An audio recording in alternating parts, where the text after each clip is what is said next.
그러면 지금이 이제 흔히 말하는 그 사순절의 그 끝자락이죠. 이제 이번 주면은 사순절 기간이 다 끝나고 이 사순절 기간 맨 마지막 주간을 우리가 무슨 주간이라고 그런다고요? 고난 주간이라고 얘기합니다. 이제 예수님께서 이제 십자가에 달려 돌아가시는 그 사건이 있는 주간이기 때문에 우리는 이것을 고난 주간이라고 얘기합니다. 여러분, 고난 주간은 무언가를 더 해야 되는 그런 시간이 아니에요. 우리가 고난 주간에 묵상하자, 고난 주간을 깊이 생각하자 그러니까 많은 사람들이 이제 고난 주간 하면 뭔가를 더 열심히 해야 되는 것 같고 더 열심히 기도해야 될 것 같고 더 열심히 뭔가를 해야 될 것처럼 느끼지만 오히려 무언가를 멈춰야 하는, 무엇을 멈춰야 하는지를 배우는 그런 시간이라는 거예요. 그러니까 우리가 이제 일반적으로 교회력이라는 것이 있습니다. 교회력. 우리 교회는 교회력을 별로 그렇게 크게 따지지는 않죠. 그렇지만 일반적인 장로교 정통 보수주의 이런 데는 교회 날짜마다 그 주마다 교회의 행사 또는 교회의 그 예배의 주제들이 있어요. 그래서 그때마다 무언가를 이렇게 하는데, 특별히 교회력에서는 우리에게 뭔가 분주한 것을 요구하지 않습니다. 대신 뭐라고 하냐? 조용해라, 잠잠해라 라고 얘기하죠. 잠시 멈추고, 그리고 그 멈춤 속에서 하나님께 다시 집중해라, 이 얘기를 하고 있는 겁니다. 우리가 왜 멈춥니까? 멈추는 이유는 간단합니다. 하나님께 집중하기 위해서. 여러분, 우리가 달리는 중이나 어디 가는 중에서 뭐 하나 집중하기 쉽지 않잖아요. 그렇지 않습니까? 일을 하다가 하나님을 집중하기 쉽지 않잖아요. 그래서 우리가 묵상 시간을 가지는 거고, 우리가 말씀 시간을 별도로 두는 이유가, 우리가 그 순간에 나의 일상의 삶을 잠시 내려놓고 멈춤으로 하나님께 집중하는 그런 시간을 갖기 때문에 우리가 멈춤이라는 것이 너무나 중요합니다. 오늘 시편 말씀은 단호하게 말씀하시죠. 너희는 가만히 있어. 뭐라고요? 너희는 가만히 있어. 여러분, 이 말씀은요, 위로처럼 들리죠. 어떻게 보면 하나님, 이 전쟁 상황, 실은 여러분 이 상황이요, 심각한 상황입니다. 전쟁 중의 상황이에요. 이스라엘을 대적하는 무리들이 찾아옵니다. 오늘날 지금 이란과 미국과 이스라엘이 서로 싸우는 그런 모든 과정 가운데 이 고통이 오늘날 우리에게도 동일하게 오지 않습니까? 정말 죽음에 대한 공포와 또한 그것으로 인하는 여러 가지 경제적인 어려움이나 여러 가지 삶의 그런 고난들이 우리에게 있을 수밖에 없죠. 그런데 이 전쟁을 맞닥뜨리고 있는 이 이스라엘 백성들 앞에서 갑자기 너희는 가만히 있어라, 너희는 가만히 있어라 라는 그 말이, 여러분, 이게 쉬운 말이 아니는 거예요. 이건 사실 깊은 도전의 말씀이죠. 여러분, 멈춘다는 거 쉽지 않기 때문에 현대를 살아가는 우리들은 이 정말 현대의 시대는 바쁜 시간 속에서 정말 멈춘다는 것 자체가 엄청난 고통이고 갈등 아니겠습니까? 뿐만 아니라 우리는 멈추는 순간 불안해져요. 우리의 마음이. 그죠? 뭔가 해야 되는데 이거 멈추면 어떡하지? 불안해지잖아요. 아무것도 하지 않는 시간이 마치 낭비처럼 느껴지고 또한 통제권을 잃은 것 같은 그런 두려움이 우리 속에 있을 수밖에 없는 거예요. 그러나 성경은 뭐라고 얘기냐면은, 하나님을 아는 일은 움직임 속에서 일어나는 것이 아니라 멈춤 속에서 시작된다. 너희가 멈추는 그 순간에 하나님께서 일하신다라고 말씀하고 계신다는 거예요. 여러분, 그 이야기는 무엇을 의미하는 겁니까? 내가 주인 되어서 내가 움직이는 동안에 나는 나의 일을 하는 것이고 나는 내 삶에 내 문제를 해결하는 것이지만, 그러나 내가 멈추고 하나님이 일하시고 하나님이 나의 주인이 되어주시는 그 순간에 하나님께서 가장 완벽한 방법으로 저와 여러분들을 가장 완벽하게 이끄시는 줄 믿습니다. 그래서 여러분, 이 멈춤의 시간이라는 것이 너무나 중요한 이 사실을 저와 여러분들이 깨달아야 된다는 거죠. 여러분, 이 구절이 선포한 배경이 아까 전에 말했지만 평온한 시대가 아니에요. 혼란의 시대입니다. 전쟁과 위기, 흔들리는 땅과 무너지는 질서 속에 하나님은 뭐라고 말씀하시면, 아까 전처럼 너희들 잠잠해, 그리고 가만히 있어. 여러분, 이건 마치 현실 부정처럼 들리지 않습니까? 여러분, 가끔씩요, 고양이가 쥐를 잡잖아요. 혹시 보셨는지 모르겠는데 저는 본 적이 있어요. 옛날에 우리 집에 그 고양이를 키운 적이 있었습니다. 그 부엌이 이렇게 방이 따로 있으면 부엌이 따로 있었어, 신설동에 살 때. 그런데 우리 그 나비가 그때 모든 고양이 이름이 다 나비예요, 대부분. 그 나비가 거기 가서 쥐를 이렇게 잡아요. 꼭 그럼 쥐를 잡고 와서 그냥 그걸 먹으면 좋은데 가져와서 보여줘요. 우리들이 앞에서 딱 보여주면 우린 징그러서 아이고 막 이렇게 얘기하는데 우리 어머니 아이고 이쁘다 아이고 이쁘다. 왜냐하면 그때만 해도 이제 요놈들이 이게 쌀 먹고 우리 막 그 다들 전선 뜯어 먹고 막 이랬단 말이에요. 그러니까 구멍 나고 막 그래서 너무 싫었거든요. 그러니까 이제 고양이가 와가지고 잡으니까 얼마나 좋습니까? 정말 좋죠. 근데 가끔 제가 어쩌다가 이렇게 딱 고양이 잡는 걸 봤는데 얘가 고양이가 얘네들 잡아서 먹지 않아요. 데리고 놉니다. 툭툭툭툭 쳤다가 저희 가면 툭툭툭툭 쳤다가 그 사방 안에서 애를 막 탁탁탁 치고 하는데 나중 되니까 얘가 도망가고 가만히 있어요. 자포자기인 거다. 자포자기라고 두려움에 많이 빠지니까 그냥 멈춰 있는 그런 상황이 되더라고요. 근데 여러분 오늘 성경에서 말하는 가만히 있어라는 것은 두려움에 빠져가지고 막 그냥 어쩔 줄 몰라가지고 완전히 그냥 정신이 나가고 넋이 빠져가지고 하고 있는 그런 상태를 의미하는 게 아니에요. 하나님께서는 너 지금 뭔가 준비하고 있지. 너 전쟁하려고 있지. 너 지금 뭔가 싸우려고 하고 있지. 근데 잠깐 멈춰.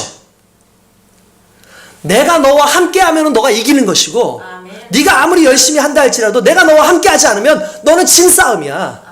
그러니까 지금 너가 해야 되는 일은 뭐냐 하면 멈추는 거야. 그리고 내가 주인 되어주기를 내가 함께하기를 바라고 멈추는 거야 라고 말씀하고 있는 이 내용인 겁니다.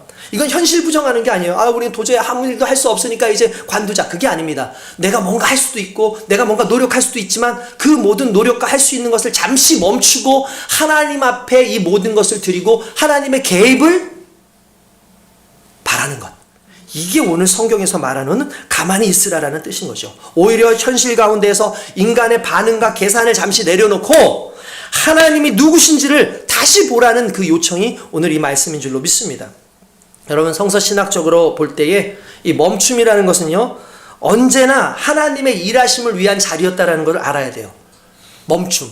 여러분 보십시오. 창조의 절정에는 뭐가 있었습니까? 안식이 있었죠. 안식. 하나님께서 다 멈춰라 안식하자. 그 안식하는 중에도 하나님께서는 우리를 위해서 일하시거든요. 여러분 안식한다라는 게 무슨 의미인 줄 아십니까? 여러분 좀 깊이 생각해야 돼요. 안식일 우리 보러 다시래요. 하나님도 멈춘대요. 그 시간이 아니에요. 너희가 멈춰도 죽지 않아. 내가 함께 하잖아. 너희가 멈춘다고 해서 너희가 멸망하지 않아. 내가 너희를 지키고 있어. 이걸 보여주시는 게 안식일이에요. 그냥 안식 그러면 그냥 쉰다라는 개념으로 보이죠. 그게 아니에요. 내가 쉬고 있음에도 내가 죽지 않아.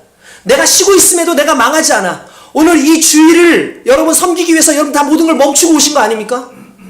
돈을 벌 수도 있죠. 쉴 수도 있죠. 이런 거 저런 거 다 할 수도 있죠. 근데 오늘 이 시간에 여러분들이 멈추고 오면서 우리는 한 가지 기대하죠. 하나님이 이 시간에도 우리를 지키시고 보호하신다. 할렐루야.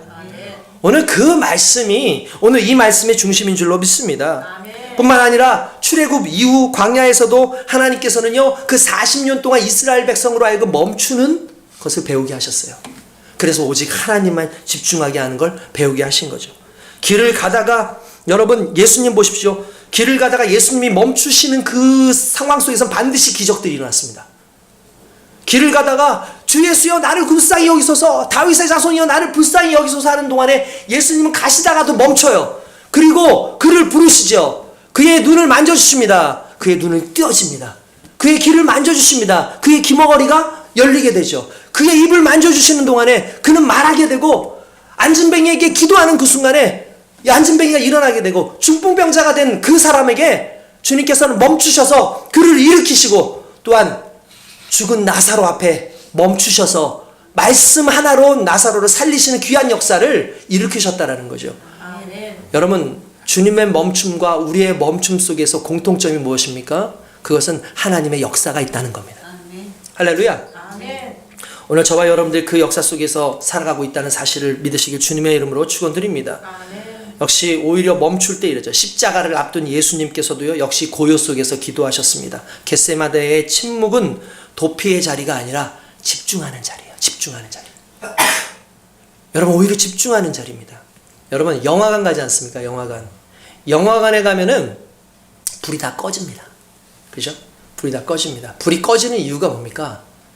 예, 주변을 보지 않고 집중하게 하는 거죠. 화면만 집중하게 하는 거죠. 요즘에 영화관에 굳이 안 가도 우리 집에서 영화를 볼 수 있습니다. 그렇죠?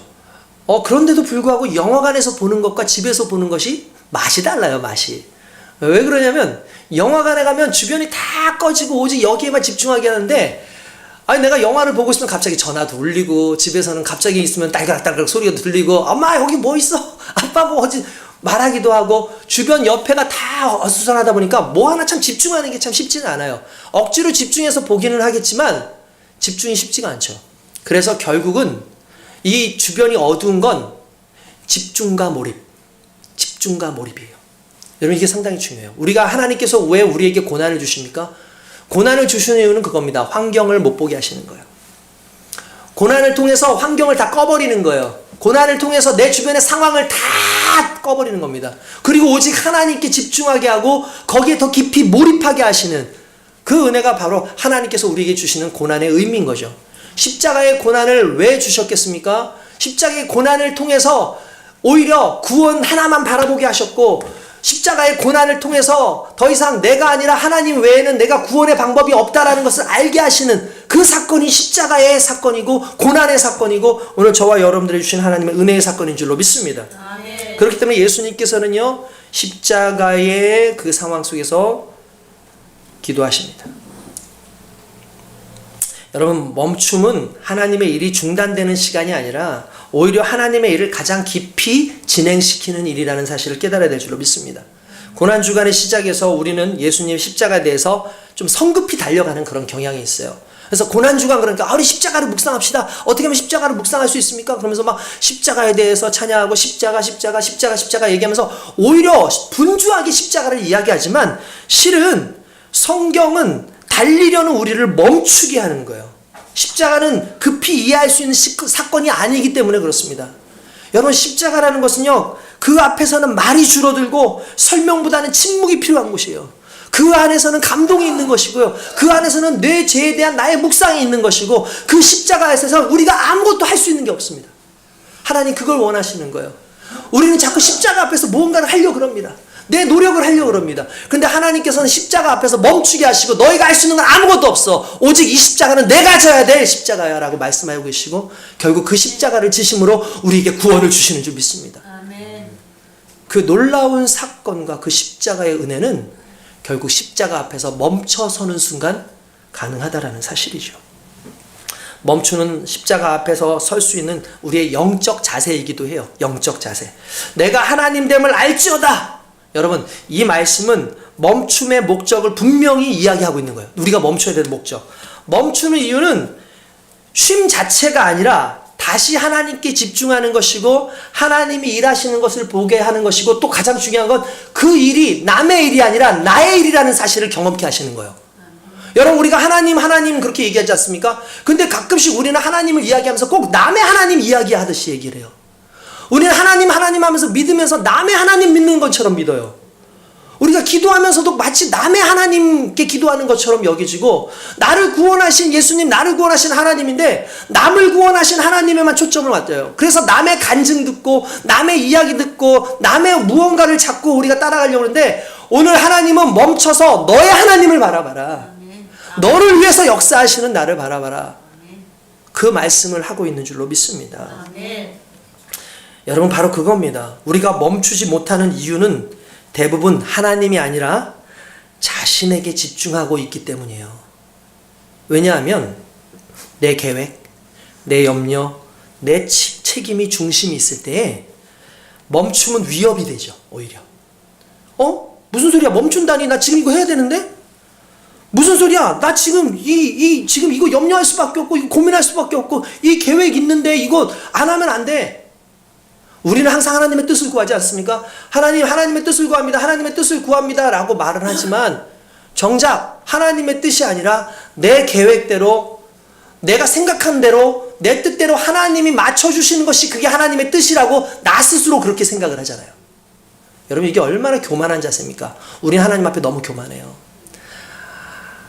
여러분 하나님이 일하셔야 됩니다. 하나님이 우리의 삶 가운데 개입하셔야 됩니다.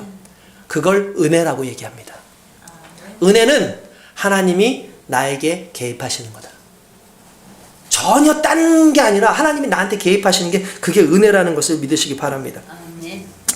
여러분 그러나 하나님이 중심될 때 멈춤은 신뢰의 표현인 거죠. 그러니까 하나님이 중심될 때 가만히 있는 거, 요거는 신뢰하는 거죠. 여러분들 그런 거 있잖아요. 막 누구하고 막 다투고 있고 하는데 애들이 막 다투고 막 있는데 갑자기 거기 아버지가 등장을 합니다. 그럼 애들 가만히 있어도 돼요. 와이프들끼리 어떻게 하다가 막 서로 다퉜다고 쳐봅시다. 이 사람하고 저 사람하고. 근데 우리 남편이 딱 앞에 서가지고 당신 뭔데 그러셔? 막 이렇게 얘기를 한다고 생각해 봅시다. 그러면 이제 이 아내가 옆에서 막 기운을 받죠. 막 가만히 그냥 있어도 돼요. 왜냐하면 남편이 대신 다 싸워지고 있어. 여러분, 이런 대표적인 케이스가 뭐냐? 보험이에요, 보험. 여러분, 자동차 사고 빵 납니다. 쫙 쫄죠. 막 마음이 무너져. 이거 분명히 내가 실수했어요. 실수는 내가 했어요, 분명히. 큰일 났다. 이 부딪혔으니까 이거 내가 어떻게 하면 좋을까? 막 이렇게 했는데, 갑자기 생각이 듭니다. 나 참, 보험 들었지? 그 순간에 보험사에다 연락을 합니다. 빨리 와주세요. 그렇게 얘기하면. 그러면 보험사 직원이, 저도 꼭 이렇게 얘기하더라고요. 걱정하지 말고 잠시 계십시오. 걱정하지 말고 잠시 계십시오. 금방 가겠습니다. 염려하지 마세요. 그렇게 얘기를 하더라고요. 딱 오더니 명함 딱 주면서 누구입니다. 아유 고생하셨죠? 걱정하지 마십시오. 지금부터 제가 다 해결할 테니까 그냥 계시면 됩니다. 우리 아무 말 안 해요. 이 사람이 처음에 막 우리한테 욕하고 저쪽 상대방이 당신 하면서 장롱면이라부터 시작해가지고 별의별 얘기 다 하지 않습니까? 나이롱봉으로 쳤냐, 땄냐, 그러면서 막 그런 얘기 한단 말이에요. 그런데 막 쫄죠. 우리가 왜냐면 내가 실수한 게 맞는 것 같은데 막 쫄아요. 근데 보험 딱 그 사람이 오면은 보험사에서 사람이 오면 우리 그때부터 말 안 해도 돼요. 신경 안 써도 돼요. 그 사람이 알아서 다 하죠. 그 사람 싸우지도 않아요. 예 견적 몇 번 하고 자 이거 드릴 테니까 이거 합시다. 그 사람이 대신 다 얘기해서 끝나요. 우린 가만히 있어도 돼요. 여러분 그때 우리는요 왜 가만히 있습니까? 이 사람을 신뢰하기 때문이에요. 그 보험사를 신뢰하는 거예요. 그런데 보험사보다 못한 하나님, 보험사 못한 예수님, 이게 우리의 모습 아닙니까? 그분에게 안 맡기잖아요. 주님 앞에 내 인생을 안 드리잖아요. 그분이 내 인생에 개입하시면 모든 것이 다 하나님의 은혜 가운데서 이루어지는데 주님 앞에 맡기지 않는 이 모습이 있다는 것이 얼마나 가슴 아픕니까? 우리 하나님이 보험사보다도 못한 하나님이십니까? 그 하나님을 만나기 위해서 우리가 멈춘다는 것은 그분을 전적으로 신뢰한다는 것인 줄로 믿습니다. 여러분 고난주간은요 우리가 붙들고 있던 통제권을 다 내려놓는 시간이에요. 하나님께서 일하시는 방식은 대개 우리의 속도와 다릅니다. 그렇죠? 우리는 즉각적인 변화와 명확한 답을 원하잖아요. 하나님 빨리 답 좀 해주세요. 하나님 지금 이거 급하거든요. 빨리 이거 좀 해결해 주세요. 하나님 지금요.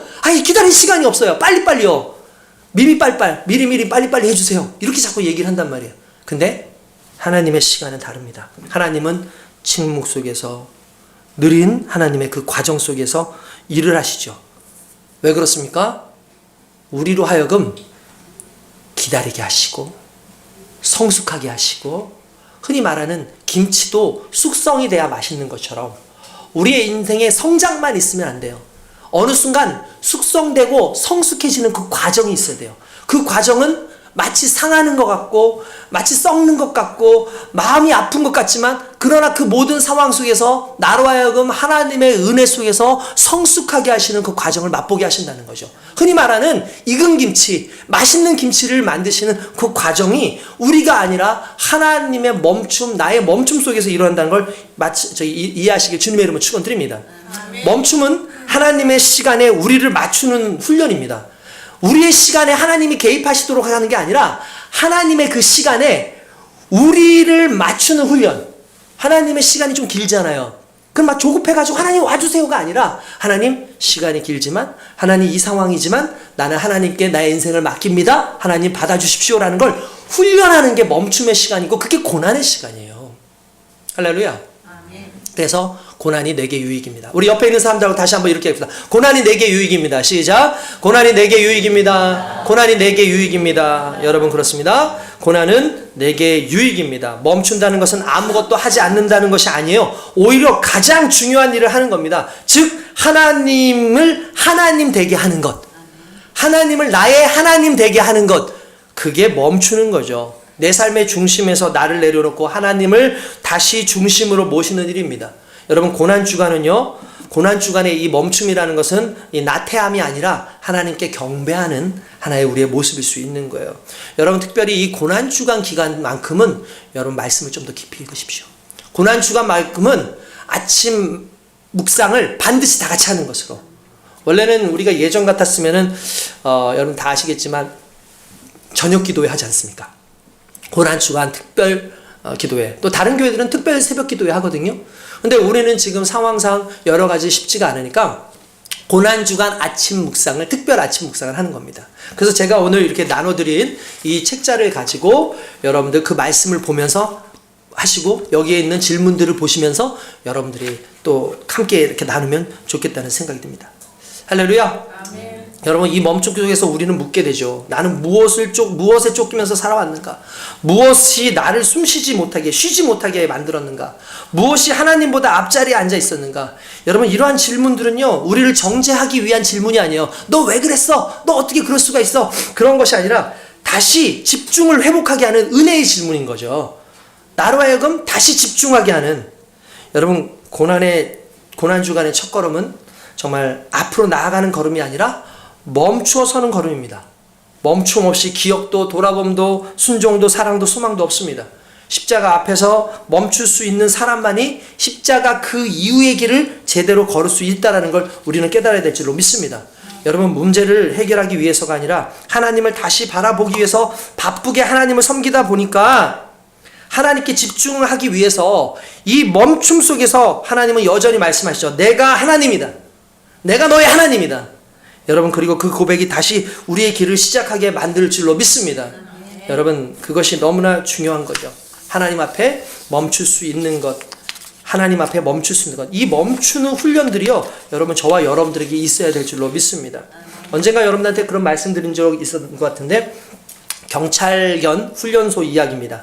얘네들 4주 훈련 후에 졸업식을 해요. 일렬로 쫙 졸업생 개들이 딱 앞에 서 있죠.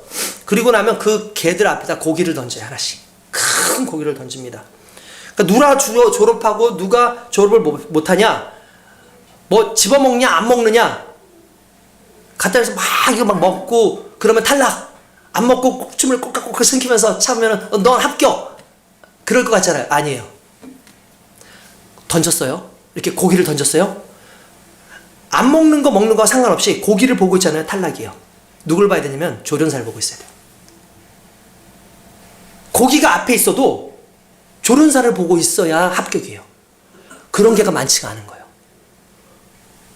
여러분, 고기를 먹냐 안 먹냐가 중요한 게 아니라 분명히 내가 안 먹고는 있지만 여전히 고기를 바라보고 있는 우리의 시선을 생각해야 되는 거예요. 여러분, 우리가 세상 속에서 그렇게 살잖아요. 내가 죄악을 범하지 말아야지 그러면서도 죄를 바라보고 있잖아요. 우리가 이런 잘못된 행동하지 말아야지 그러면서도 여전히 그 행동을 하고 바라보고 있잖아요. 우리의 시선이 마치 경찰견이 맨 마지막에 이 조련사를 계속해서 쳐다보고 있어야 되는 것처럼 우리의 시선이 하나님을 쳐다보고 있는 그것이 우리에게 가장 중요한 믿음의 훈련이고 그것이 결국 훈련의 목적인 겁니다. 아멘. 우리 그 주님은요, 어수선한 가운데 우리를 만나주시지 않습니다.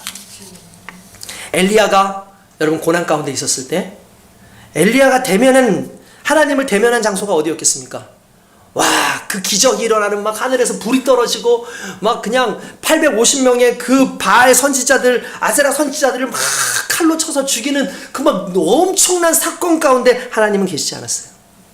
그 갈멜산 정상에 계시지 않았어요. 오히려 이세벨의 여왕의 협박 속에서 내가 오늘 너를 죽이지 않으면 신들이 나에게 벌을 내릴 것이다 하면서 하니까 쫄아가지고 막 도망을 치지 않습니까?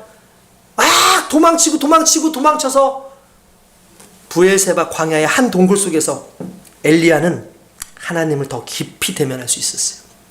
엘리야에게서 그곳은 자아가 비워진 자리, 완전히 모든 것을 내려놓은 자리, 자기가 아무것도 할 수 없는 자리였습니다. 그때 갑자기 막 천둥이 치고 바람이 세게 불고 막 지진이 일어나는 역사인데 성경에 보면 그 속에 하나님이 없었더라. 그 속에도 하나님이 없었더라. 우리는 뭔가 기적적인 막 역사가 일어나고 막 어떤 막 그 말씀이 주의 종의 말씀입니다 하면서 막 그럴 때 감격하죠. 이건 하나님의 말씀이다라고 생각하고 하지만 오히려 조용히 침묵 가운데 하나님께서 조용한 바람을 세미한 음성 중에 하나님께서 그를 만나주시는 내용이 나와요. 오늘 우리가 주님을 만나는 그 시간이 바로 그런 시간인 줄로 믿습니다. 아멘. 세미한 음성이 들립니다. 보는 게 대수가 아닙니다. 본다니 오히려 아무것도 모를 수 있습니다. 그러나 음성 가운데 하나님을 경험하는 저와 여러분들은 오늘의 이 멈춤이 하나님을 집중하게 하는 귀한 멈춤이 되게 될 줄로 믿습니다. 아멘. 다 같이 기도하겠습니다.